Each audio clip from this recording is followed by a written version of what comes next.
Red State Talk Radio. Conservatism, Red State style. We will keep this promise to the American people. If you like your doctor, you will be able to keep your doctor, period. If you like your health care plan, you will be able to keep your health care plan, period. This is the most transparent administration in history. Not even a smidgen of corruption. Fact is, we had 4 dead Americans. What difference at this point does it make? If you got a business, you didn't build that. Oh, welcome to the face. Welcome to the face of the new democracy. Don't expect us to admit a mistake. We're paying off the lecture. Keep on doing what you do, Rick. You're my favorite host. It's time to hear the truth about America's biggest challenges. You're listening to America Off the Rails with your host, Rick Robinson. Well, good evening, folks. This is America Off the Rails. I'm your host, Rick Robinson, and we've officially made it to Hump Day. Now, before we get too far into this, I have to put my general manager's hat back on for a second. I have an announcement to make. For those of you who listened to the intro right there, the person at the very end who says it's time to hear the truth about America's biggest problems, that is one Mr. John Wright, formerly with KTOK AM 1000 here in Oklahoma City, also formerly now with K98 Talk and the Spark Radio Network. He has been offered a gig with multiple outlets to do promo work for them. So we here at K98 Talk and the Spark Radio Network just want to take a second to say, John, we're going to miss you. We appreciate your years of loyalty, and we hope that the future is as bright for you as it appears to be for us, and you will always have a home here no matter what.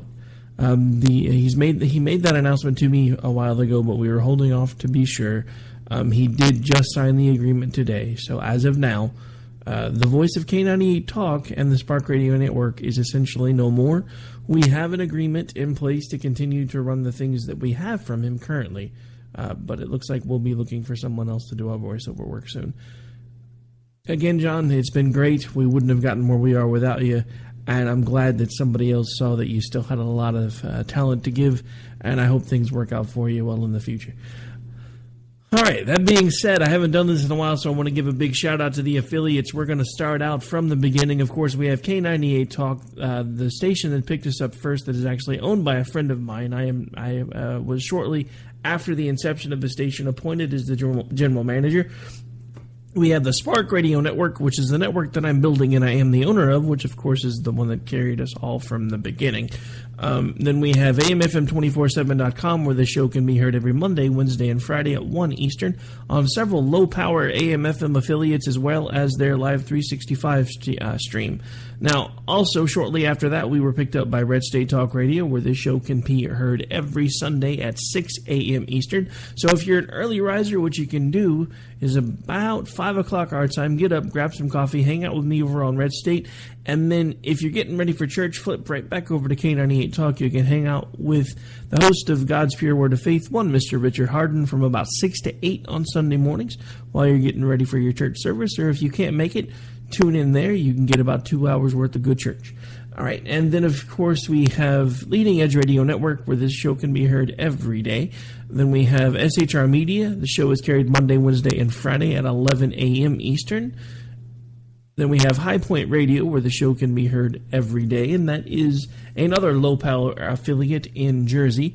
And last but not least, that is, of course, if I'm not forgetting anyone, as far as the streaming content, we have AMFM247.com, where the show can be heard every Thursday at 2 Eastern. We are in negotiation to be aired more, but so far it's just been one of those years. I don't want to commit to 5 hours a week over there and then wind up only being able to deliver 2 or 3. So we're still trying to figure it all out, but I want to thank everybody who made 2015 the biggest year we've had yet. 2016 has a lot in store for everybody.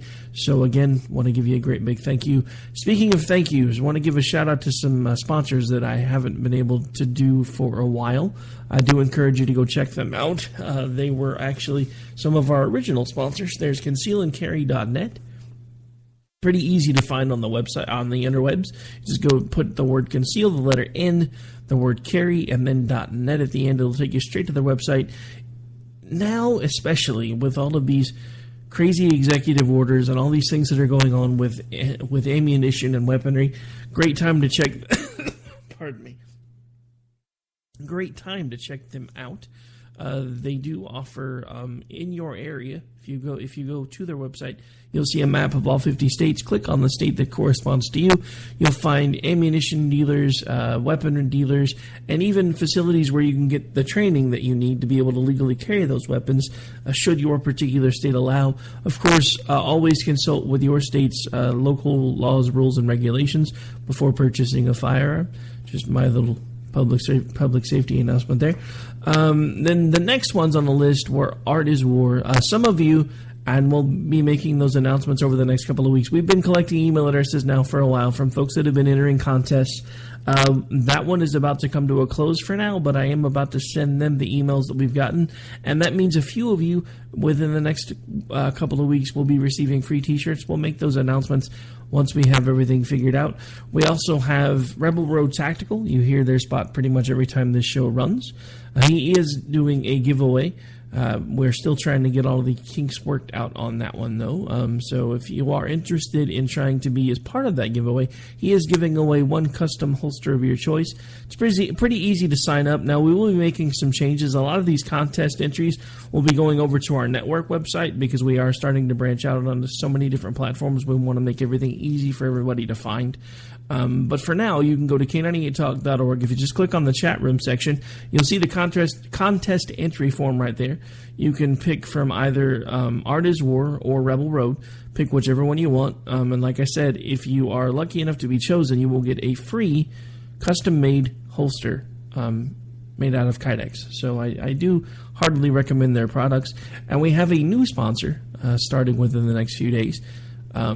Perfect one for this time of year, politicalbrick.org. They're actually going to be sending me some samples, so once we have them and I've determined how many they're sending, we will probably start a giveaway with the stuff that they're supplying us as well, so we'll get all that information added to the website soon. Now, these are just a few of the folks that have gone out of their way to allow us to not only help them build up their businesses, but also to help us build ours along the way, along with some of these other sponsors that you're now here on a regular basis. So again, 2015 was a great year from us. It was actually our best year ever, and 2016 is already on track to be better than 2015. And that's because of each and every one of you, whether you take the time to listen when we're live, through one of the affiliates that plays everything as some of our stuff as a replay, or through things like iHeart or the other places where our podcasts are available. I just want to take a moment, because I haven't done it in a long time, to say thank you. Thank you, thank you, thank you. I would do this whether any of you were listening or not, because I am just that crazy. But it is great to know that so many of you listen, and not only to me, but so much of the rest of the content that we offer here as well. So again, thank you very much for your time and your consideration, because I know in this day and age, there are thousands and thousands and thousands of choices at your fingertips. It is an honor that so many of you choose to hang out with us every day. So thank you. All right, so I've said the goodbyes. I've given the nod to the sponsors. I've given the nod to the affiliates. So let's just talk. If you missed it last night, we did a special America Off the Rails Roundhouse edition, which is typically what we call it when we have a round table. There will be another of those tomorrow night after the debate, so it will not just be me. It will be on in my time slot, so again, it will be an America Off the Rails Roundhouse edition. Most likely joined again by JD, Stacy, Lou, hopefully Dr. A. Still trying to talk at least one or two more people in to join him, but we'll do what we can do to get it done. Now, last night, we kind of had a little bit of fun at the president's expense. Come on, when's not a good time to do that? I'm just saying. But at the same time, tonight we're going to take things in a little bit more serious direction, and we're actually going to take a blow-by-blow look at a lot of what he said last night and pick it apart. Now, I'm not going to do what a lot of show hosts do, and I'm not going to play the clip and then tell you, well, these are the actual numbers, blah, blah, blah, blah, blah. I'm going to play the clip, I'm going to give you my opinion, and then I'm going to leave it up to you, the smartest audience in talk radio, to go find the facts for yourself. I'm not trying to tell you that you should hate the guy because I don't like him, or that you should dislike what he does because I don't like what he's done. I'm telling you the reasons why I don't think he's a good president and what I think about the things that he's done, and then I want you to form your own opinions. So I'm here to inform you, and I'm here to make you think. That doesn't always mean that I'm going to do your homework for you, though. Just being honest. Some of the only ways that you can actually learn things is by doing it on your own.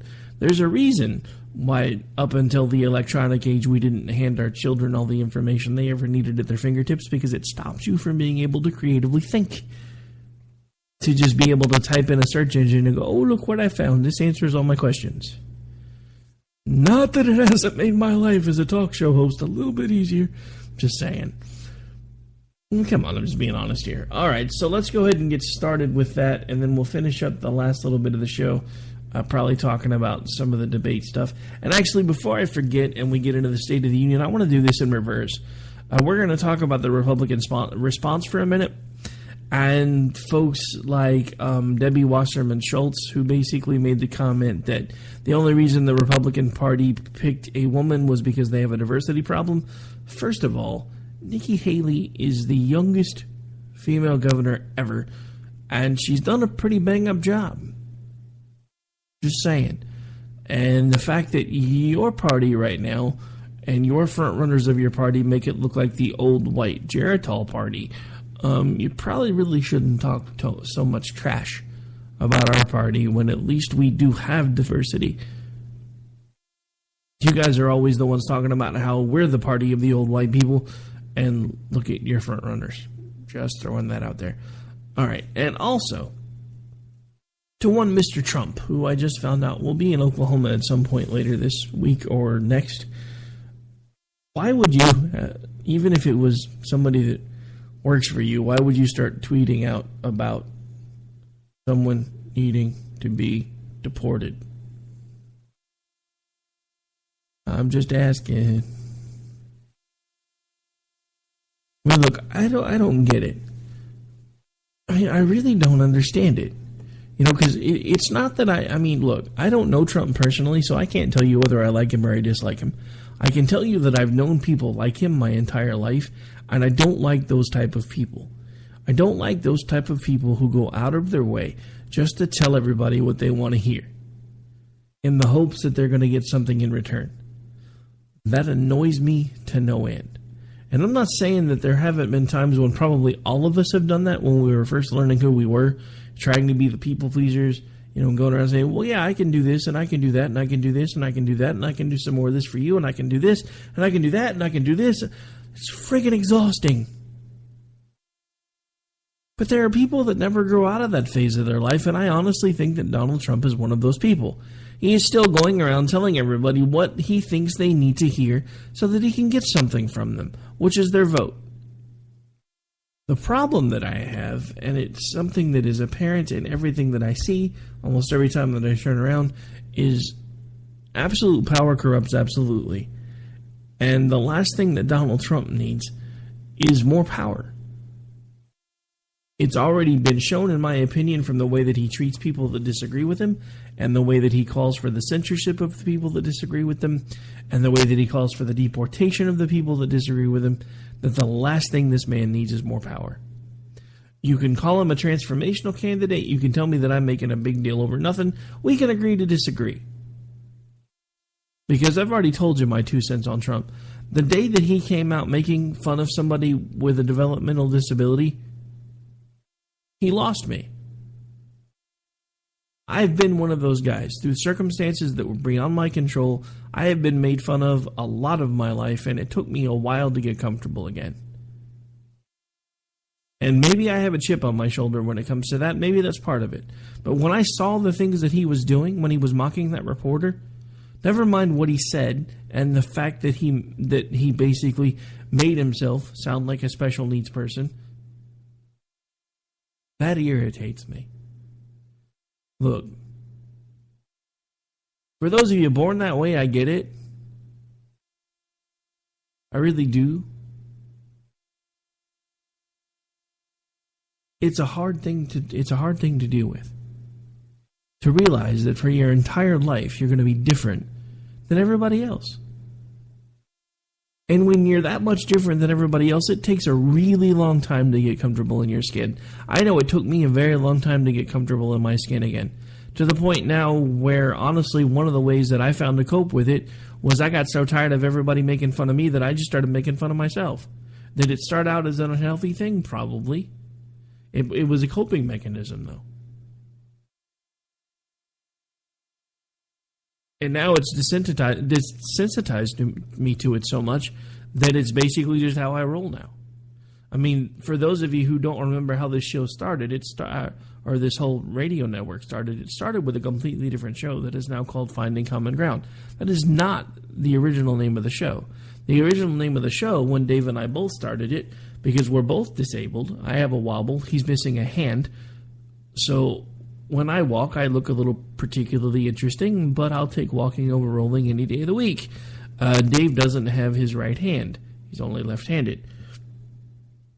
But the original name of the show, because we came up with these campy ideas for caricatures and everything else, was Wobbles and Nubs Present My 2 Cents. That show's been around for about 6 years. Through this current iteration of Finding Common Ground, it's been around for about 4. So my point is, if you want to know one of the reasons why I cannot stand Donald Trump, it's because the last thing that somebody needs that is already different than everyone else and has to struggle just to do the things that everybody else takes for granted is for somebody in a position of power to basically thumb their nose at them and say, you're worth less than me because I'm normal and I have money. So, Donald Trump, you're going to be in Oklahoma in the next couple of weeks, and I know you have people that listen to podcasts. I know you do, because I see comments about podcasts all the time. So I'm gonna make a suggestion and throw down the gauntlet. I know you're going to be in my state within the next few days. You want to come on my show and defend, not in your usual bombastic way, but defend what you said and did in regards to that reporter, then you are more than welcome to come on to my show. We will have a nice little chat, see if maybe you can change my mind.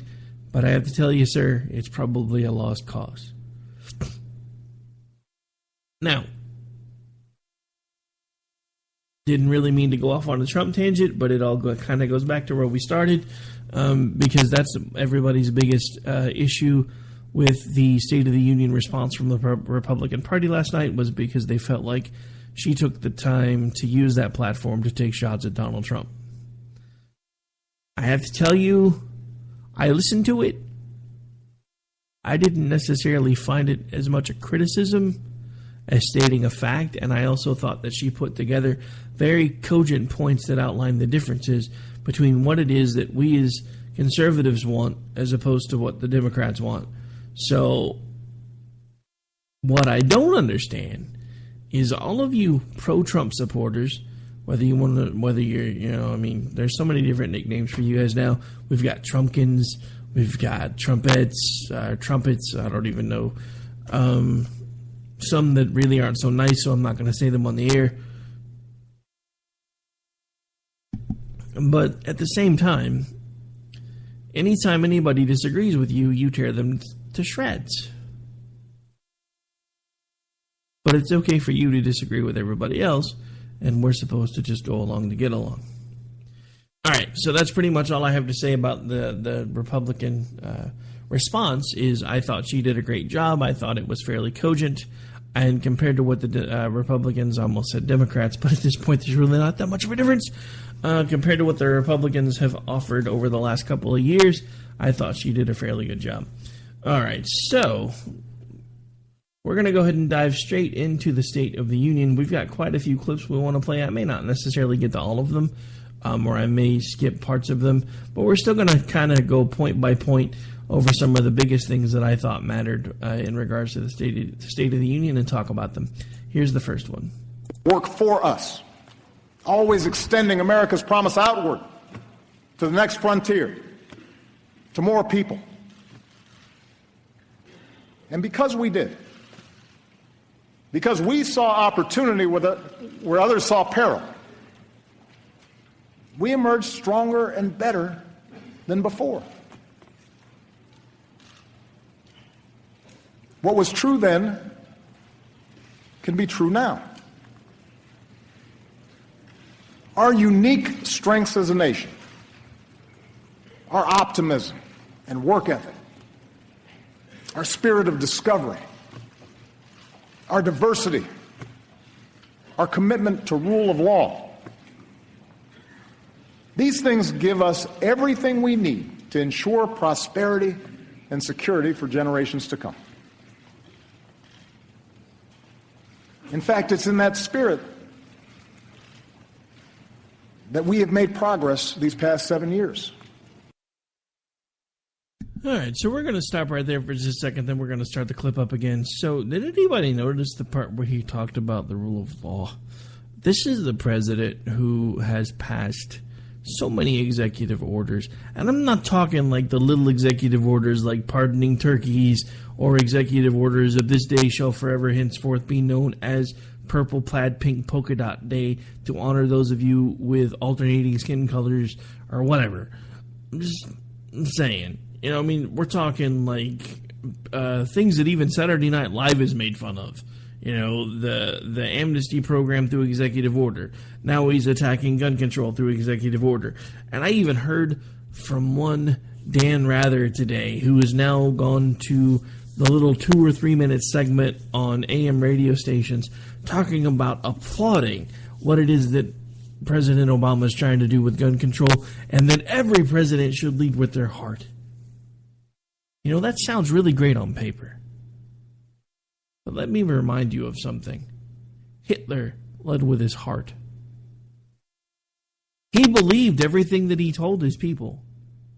With his whole heart, he believed that the Jews were out to destroy the Germans. With his whole heart, he believed that if he rid the German nation of the Jewish people, his people would be great again. He believed all of that with his heart. So let me tell you where we start running into problems. Where we start running into problems is when we start allowing our heart to override our rule of law. And the same president who just said our reliance on our rule of law is what makes us great again thumbs his nose at that concept every single day. Look at everything that he's done. Go back and look on your own. I'm not even going to make the claims of all of these people that say he's done more executive orders than any other president in history, because you know what? I've looked, and I'm not necessarily sure that's true. I think he's getting close at this point, but I don't think he's quite there yet. I think he's made some of the most dangerous executive orders of any president in history, and these gun grab ones will be nothing different. Speaking of gun grabs, before we move on to the rest of the clip, you know, it's interesting because I have all of these lefties that hang out on my Facebook page and everywhere else are all like, oh, you conservatives are crazy because you think Obama wants to come after your guns, blah, blah, blah, blah, blah. Nobody wants your guns. You guys are just crazy. We just want better rules. And then there's a dude that posts something in a Facebook group that's like, one of these days, my fearless leader Obama is going to allow me and those like me to come into your home and confiscate your guns by force, and I cannot wait for that day. And you wonder why we're a little paranoid. Because, you know, one conservative says something like that, and our whole movement is evil. Sauce for the goose, maybe? All right, let's keep going.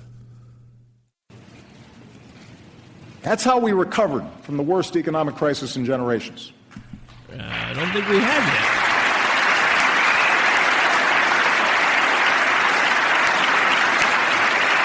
That's how we reformed our healthcare system and reinvented our energy sector.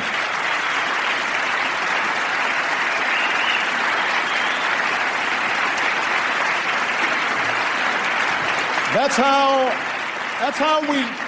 how we delivered more care and benefits to our troops coming home and our veterans.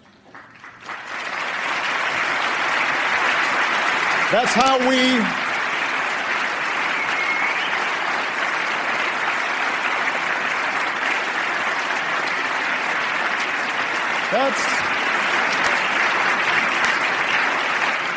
how we secured the freedom in every state to marry the person we love.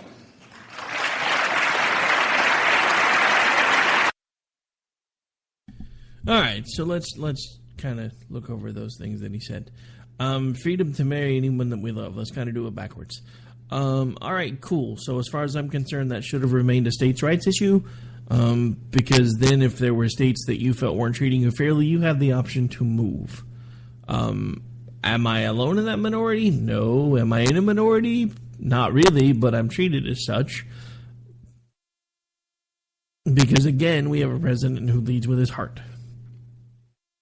Better care for our returning soldiers and veterans. I think over the last year and a half, we've actually discovered that the Veterans Administration has run their hospitals in such a shoddy way that people are dying from lack of care. There was a time when if you talked to the Democrats about their ideas for socialized medicine, they would tout the VA. Now they run from it because it's broken. It's been broken for months. It's been broken for years. And it's still broken. And yet this president takes a victory lap, knowing that so many veterans have died waiting for the health care that they needed. We're recovering from the worst recession ever. Okay, so maybe it was a pretty bad recession. Probably one of the worst ones that we've ever had. But have we honestly recovered yet? If so, where's the recovery?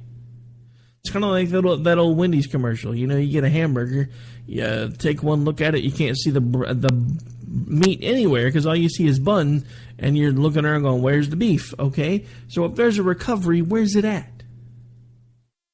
We supposedly have the lowest jobless rates in decades. I believe he said since our highest job creation rate since the 90s was one of the clips that we'll get to here in a minute. First of all, we may have some of the highest job creation rates since the 90s, but how many of them are 32 hours or less? I'm sorry, 31 hours or less, because, 32 hours means that you automatically have to put your employees in the Obamacare system if you're not providing other forms of insurance. Which brings me to another point where he talked about how they better reformed the medical system. Our medical system is in shambles. The Obamacare system, or the Affordable Care Act, whichever way you prefer to call it, was designed to make sure that the people that couldn't afford health insurance were allowed to receive health care. You know what it does instead? It takes the people that couldn't afford to get the health insurance in the first place and fines them now because they can't afford the health insurance that they couldn't get in the first place. And yeah, they can move the numbers around and shuffle them around all they want. It's a lot like the labor participation numbers. Those are all flubbed now too. They've been being flubbed since the Bush administration. Nobody wants to talk about that though. If they were looking at the actual labor participation, paid to talk for a living can't pull it off. If they were looking at the actual labor participation rates, these would be the worst numbers since the Great Depression.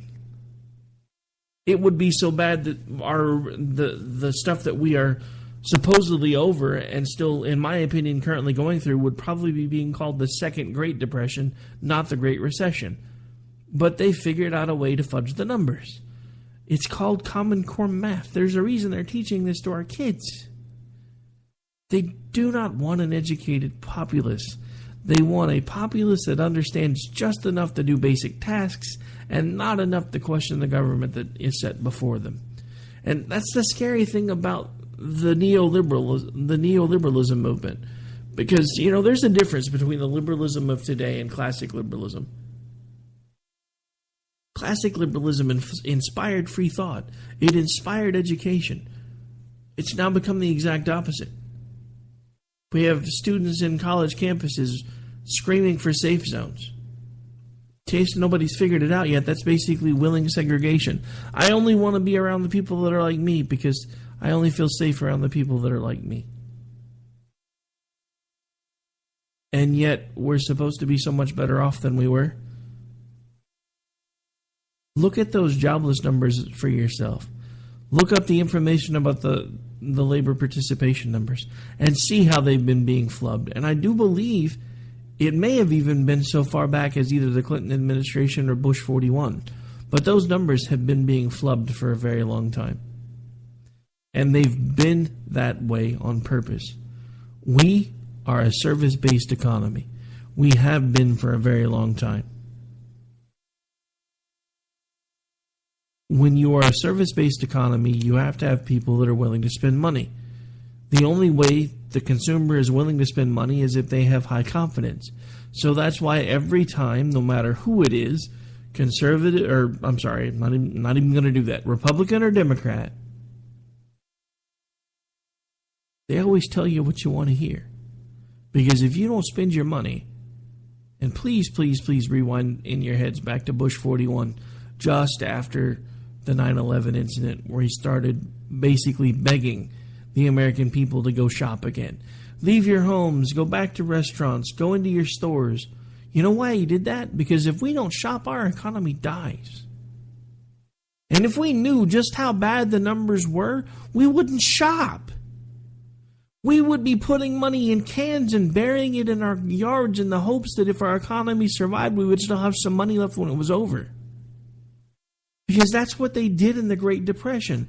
That's what I'm trying to tell you. Everything that this man said last night was a lie. It was designed to get you in your feels, to make you feel good about everything that he spoon-fed you for the last 8 years. And I even know people that up until last night I thought were conservative that listened to that speech and have specifically said they agreed with 90% of what he said. Won't be mentioning any names. I'm not going to do that to them. But what I am going to do is I'm going to tell you that if you are listening to someone who's basically telling you what you need to hear and lying to your face, and you're buying it hook, line, and sinker, then you're in worse shape than anybody thinks our government is. All right, so we've got to take a really quick break. I didn't expect all those shout-outs and everything that I really wanted to do at the beginning of the show to take up quite so much room, but we're going to get as much through the State of the Union as we can. I am Mr. Rick Robinson. This is America Off the Rails. I'll be back just in a couple minutes after we pay some bills. Don't go away. We'll be right back.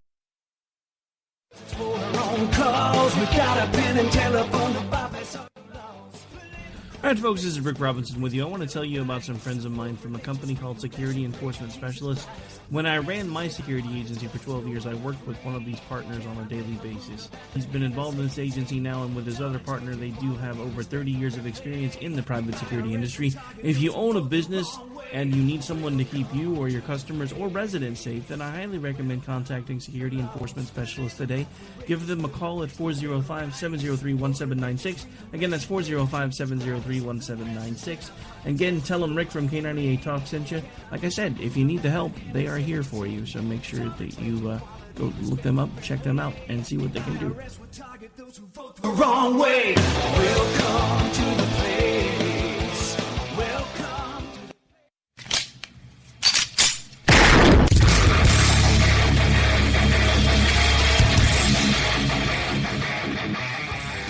This is Slickery Trigger for Rebel Road Tactical. With proper care and feeding, your pistol will be ready when you need it, there to save your life. Shouldn't your gear be that good? Whether you need a holster for comfortable everyday carry or a tough-as-nails holster for your next training course, Rebel Road Tactical has what you need. Check us out on the web at rebelroadtactical.com.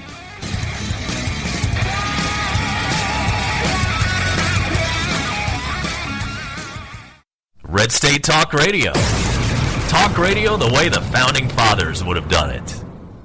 Joe had huge problems with the IRS. I knew it was coming. I hadn't filed taxes since 1990. All the IRS letters coming in added up to a nightmare. To get up to like $68,000, my heart started beating fast. It's like, there's no way, man. I mean, I ain't going to be able to do this. Then they stopped his paycheck. So that's when I started making phone calls and found U.S. Tax Shield. U.S. Tax Shield went to work immediately. They just took the bull by the horns. What blew my mind is he called the IRS right then and there. So why is U.S. Tax Shield A+ rated with the Better Business Bureau? Joe knows. They saved me a ridiculous amount of money. If you owe more than $10,000 to the IRS or state, choose the company Joe chose, U.S. Tax Shield. It was the best decision I made. U.S. Tax Shield is the way to go. Life is good. Thank you, Lord. Call 800-471-3287. U.S. Tax Shield. Boo-rah. Yes. 800-471-3287. 800-471-3287. Red State Talk Radio. Conservatism, Red State style.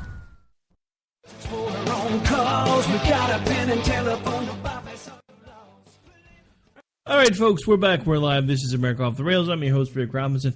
And now, before we run out of show, let's see how much further we can get into the State of the Union. Don't worry, folks. If we don't finish it tonight, there's so much more to cover, I think, because we're down to about 20 minutes, that we'll just pick it up on Friday. Again, tomorrow or actually for those of you listening on Thursday, tonight on K98Talk.org, you can hear a special America Off the Rails Roundhouse edition featuring myself, Stacy, JD, Blue, hopefully Dr. A, and maybe one or two more, and we are going to dissect and go over the Republican debate that happens tomorrow night and give you our take on it. Now, without further ado, let's get another at least one or two clips loaded up. Maybe we can get about halfway through what I wanted to talk about today, which will give us plenty enough to talk about on Friday still. Respond to the changes of our time with fear, turning inward as a nation, turning against each other as a people? Or will we face the future with confidence in who we are, in what we stand for, and the incredible things that we can do together? All right, so let's stop right there, and then I'll let it play some more. So, he starts talking about how we need to come together and how we need to stop turning upon one another. Isn't this the same guy that's been orchestrating a lot of the things that have caused us to turn against one another? I mean, let's face it. You may not like what I'm about to say, but let's be honest. Before President Obama took office, racism was practically dead in this country. Nobody looked at someone whose skin color was different than theirs and automatically assumed they were better because they're Americans. We're all Americans. That was what we knew. That was what we understood. Then, and only then, and that's the reason why there were so many people that thought they were ready for an African-American president, which is why Mr. Obama got the nod. Look, I'm not faulting those of you that voted for him the first time. He was a really great salesman. Even I, after our side lost, listened to his first speech after he won, and I wanted to believe some of what he said. I knew that in some ways that we were in big trouble when he started talking about this was the day that the tide started to recede. If he meant that figuratively somehow, he probably should have enunciated it better as to how the tides were receding. Was it the tides of racism? Because if anything, that tide's no longer receding, it's become a flood. We now have entire groups of people that are not only opposed to each other completely based on their skin color, but now we have average civilians turning against police officers, based a lot on the actions of this particular president. But he's the one that tells us that we need to come together and work together as a group. I'm a little confused. Let's keep listening. So let's talk about the future. One without and you in it. Four big questions that I believe we as a country have to answer, regardless of who the next president is or who controls the next Congress. First, how do we give everyone a fair shot at opportunity and security in this new economy?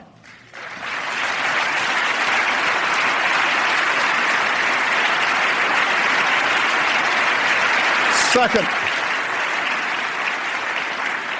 how do we make technology work for us and not against us, especially when it comes to solving urgent challenges like climate change?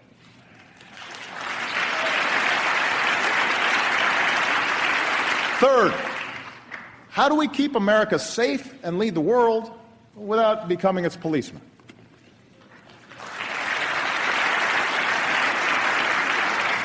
And finally, how can we make our politics reflect what's best in us and not what's worse?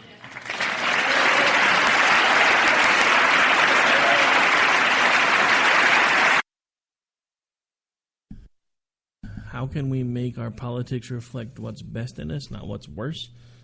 We can start by stopping to elect narcissistic, egomaniacal maniacs, which is one of the reasons why I've been railing against Trump since day one. Going back to everything that our side has said about Obama, these are the same things that should be being said about Trump, but they're not. And I understand from a conservative perspective, you can't have anybody better as a president than a businessman because businessmen know how to make money. And that's what we're concerned about. This country is not doing well. It has not in quite some time.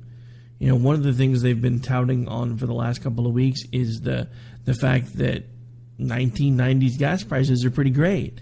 except for the fact that when you take into account the 1990s gas prices with 1970s wages, that doesn't work. Because our money's not worth what it was before. And it's not going to be unless we fix it. The only way to fix it is to stop fighting. That's what he did so many different times in so many different little subtle ways in this speech that he gave last night. He told his side what they wanted to hear. He took pot shots at the side that he doesn't agree with. It's what he's done now for 8 years. 8 years worth of these speeches, we've heard nothing substantive. Nothing substantive. I mean, there's a clip that I was going to play that I don't know if we're going to have time to get to, so we'll talk about it more on Friday, where he goes in and talks about reigniting the American innovative spirit. Let me tell you what's killed the American innovative spirit. Overwhelming tax rates. Crazy legal loopholes for medical laws. It's killed American ingenuity. Nobody wants to start a business right now. Because if you start a business right now, it just proves how crazy I am, because I recently started a business and have done so under this administration. Hasn't been easy. I'd probably be a lot further along if the rules were a little nicer to me. But the point I'm trying to get across is if you want to talk about what's killing innovation, we need to get government out of the way. But later, in one of his clips, he talks about how he's trying to reinvigorate the American ingenuity spirit, and talks about the moon landing. And talks about how, Joe Biden had said something about if we could get people as cogent and as willing to work together as they were during the moon landing, we could probably cure cancer. Mission not possible. Last night, Barack Obama announced that Joe Biden was going to be put in charge of trying to find the cure for cancer. This is the same guy who told one of his constituents to not only buy a shotgun, but to fire off warning shots.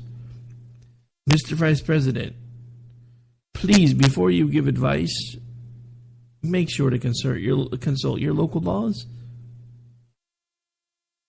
Before you try to cure cancer, make sure you understand that even you still have to follow rules. Just saying.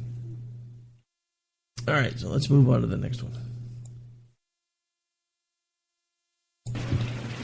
The United States of America, right now, has the strongest, most durable economy in the world. I call Melville an experiment. We're in the middle of the longest streak of private sector job creation in history. Part-time jobs.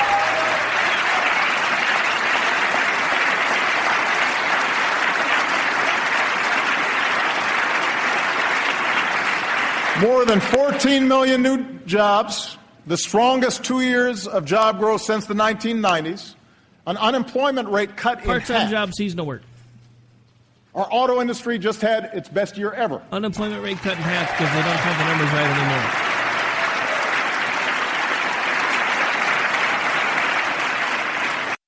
anymore. Auto industry just had the best record-setting year ever. Pay attention. Where are most of our manufacturing plants now? I wonder why they've had some of the best record-setting years ever. Because the profit margins are lower, because they don't have to pay our crazy taxes, and they're not having people work in their plants that expect to make $50 an hour to sweep the floor. I'm not saying America is not the best country in the world, but one of the things that I found was completely amazing, and one of the things that I don't understand why at some point we've lost sight of that, and don't get me wrong, I know there are plenty of people that make their money sweeping floors and cleaning toilets. So for all of you that do that every day, I've done that with you. I spent most of my college years flipping burgers at one job and cleaning toilets at another. So I understand exactly how you feel. But one of the things that struck me is there was a news an article, I think, a few weeks back that I saw about students in Japan. There are no janitors in Japan. The students have to stay after, and they clean the school. Because the Japanese feel that not only teaches the children a sense of responsibility, but also gives them a sense of accomplishment when the school is dirty when they start and clean when they finish. I'm not trying to put anybody out of work. What I'm saying is if we're already going to have them do it basically for free anyway, why not have them get trained by the janitor staff? And have them at least rotate through a few times a week so that we can teach our children that it's okay to work hard, that you're not above scrubbing a toilet if you have to do that to put food on your table, because that is one of our biggest problems in this country right now. Along with the fact that most of what he just said was completely false. Again, unemployment rate cut in half. Look it up for yourself. See how they jiggle the numbers now. They've been doing it now for over a decade, probably longer. But they do it. Best job creation. Don't know if you could hear me over the applause, but how many of those jobs were part-time? Below 30 hours. Seasonal work. How many of them were put on the books when they were started and not taken off the books when they were stopped because they're seasonal work? I guarantee you these are all things that they do to cook the numbers, because it's a numbers game. Because if you are not confident enough to spend your money, this country dies. Why do you think they want so many of you on government programs? It's just another version of robbing Peter to pay Paul. They give you money, the stores take your money, they get reimbursed from the government for taking what is technically not your money, but taxpayer money.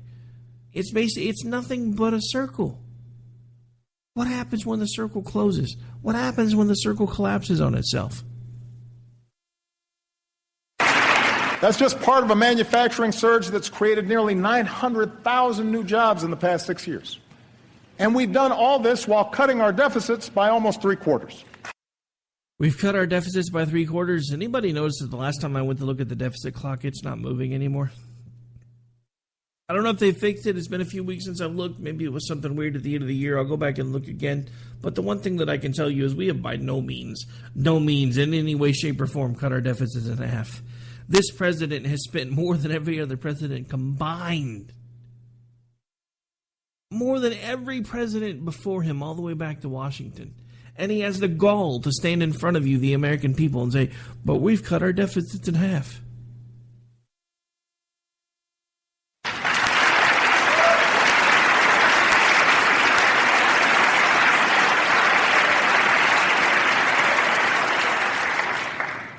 Anyone claiming that America's economy is in decline is peddling fiction.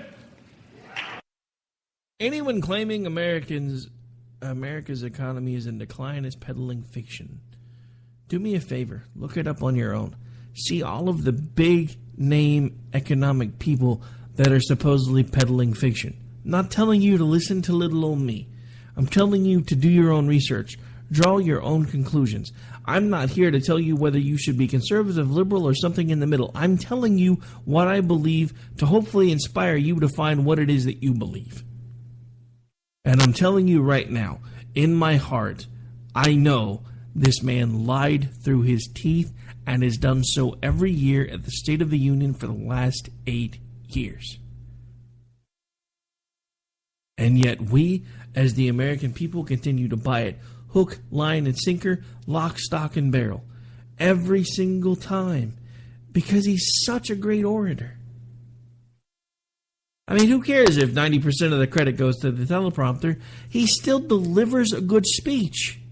He's one of those people that if you just turn off the brain and listen with your emotions, you buy into what he's saying. It makes you feel warm and fuzzy. It's no different than the trumpets, who love the fact that Trump is sticking it to the Republican Party and sticking it to mainstream media and telling them what they want to hear. And it gives them warm fuzzies. This is the reason why I keep drawing the comparisons and the parallels. There are very few differences between Barack Obama and Donald Trump. Whether anyone wants to admit it or not, I don't care. It is the truth. It really is that simple. Let's see if we can get to one more clip before we got to get out of here. This one's fairly short.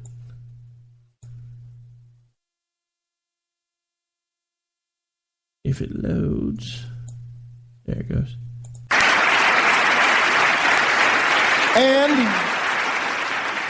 And we have to make college affordable for every American.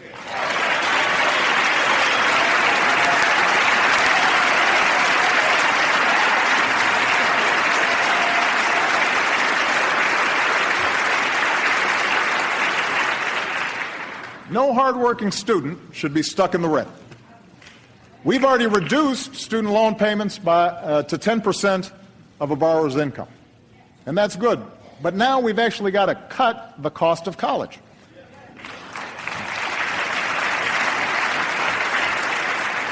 Providing 2 years of community college at no cost for every responsible student is one of the best ways to do that. And I'm going to keep fighting to get that started this year. It's the right thing to do. Okay, not going to sit here and make you listen to me clicking. All right, so anyway, I was going to play Jason DeWilkins, who was with us formerly, put together a great parody of last year's State of the Union address, because he's one of the only people that I know that does a nearly spot-on Obama impression. And basically, all he did over and over again was say, free stuff, free stuff, free stuff, free stuff, and mix in some applause, and then free stuff, and then something else.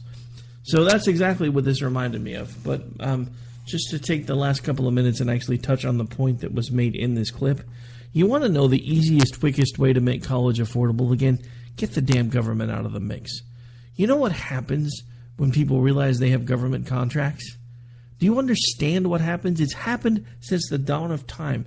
Everybody looks at a government contract as, oh my God, these people have deep, deep, unlimited pockets, so we can charge them whatever we want. Do you literally think that the government is paying $50,000 for a hammer and $30,000 for a toilet seat? No. You know what they're doing? They're paying a substantially marked up price for said toilet seat and hammer. They're passing that along to the company that actually supplied them with the toilet seat and the hammer, and then they've got it marked up so badly that it looks like where the money's going, that it goes into a slush fund that you know is used for all the crap that we as the American people really aren't supposed to know about.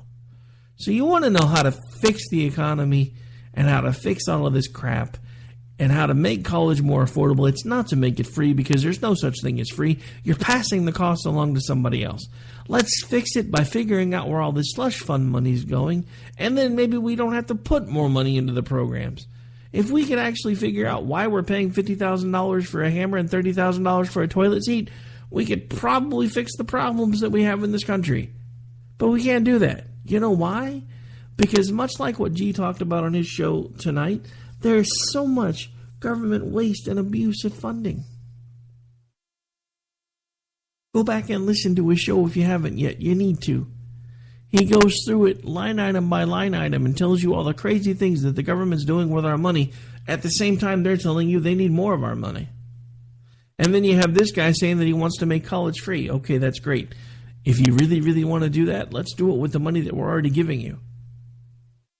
You've supposedly made us almost deficit neutral at this point, so why can't you use some of that money that you're saving, that you're no longer pouring in the deficit, to make college free? If you fixed as much as you said you have, why can't you just do it? You've got a pen. We've got to have the money now because according to you, we're not broke anymore. So let's just fix it. But you know what's going to happen? They're going to pass it as a tax increase. You know why? Because he's a liar. Ain't trying to be mean. Ain't trying to tell you things that you don't know. Just trying to tell you exactly how the cow ate the cabbage, to use one of my wife's favorite sayings. Yes, I'm an Okie, so sue me. Now, it is about that time, folks, for me to get out of here. All right, that's going to do it for this particular episode of America Off the Rails, folks. I will see you when I see you. Until I do, put down the remote, get off the couch, find a way to get involved. Let's take our country back. God bless. Both did everything you earned by breaking your backs. We're gonna redistribute when we make our pay tax. Hey, sit back down.